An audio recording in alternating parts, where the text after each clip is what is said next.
ضرورت نہیں ہے، مگر خواتین اگر اپنے شوہروں کو بار بار تقاضا کر کے داڑھی رکھوا دیں تو ہمیشہ ان کو داڑھی کا ثواب جتنا مرد کو ملے گا یہ پارٹنرشپ ہو جائیں گی داڑھی رکھوانے میں،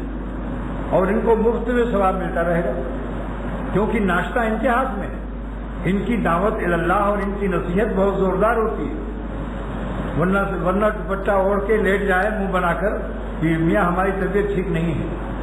آپ کا گال دیکھ کر ہم کو بہت کوفت ہوتا ہے اور ہم سے کوفتہ مانتے ہو۔ چند مرتبہ کا کوشش کر کے دیکھ لو انشاءاللہ۔ اس معاملے میں خواتین، ایک صاحب تھے جو کہہ رہے تھے کہ میری بیوی مجھے سنت پر نہیں چلنے دیتی، میں نے کہا اس کو یہاں لایا کرو۔ چند جمعہ آئی، اس کے بعد وہ کہنے لگے ہنس کر کہ اب وہ تو میرے سر لگ گئی، ہر وقت کہتی سنت پر چلو، جوتا ایسے پہنو داہنے پیر میں اور نکالو تو بائیں پیر سے نکالو،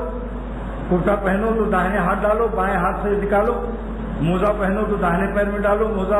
بائیں نکالنا ہو تو بائیں پیر سے نکالو، پہننا ہو تو داہنے پیر میں ڈالو،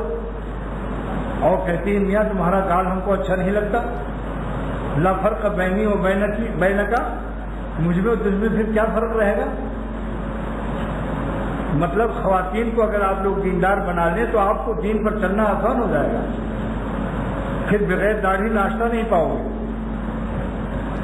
ایک دن ناشتہ نہ ملے تو دیکھیے پھر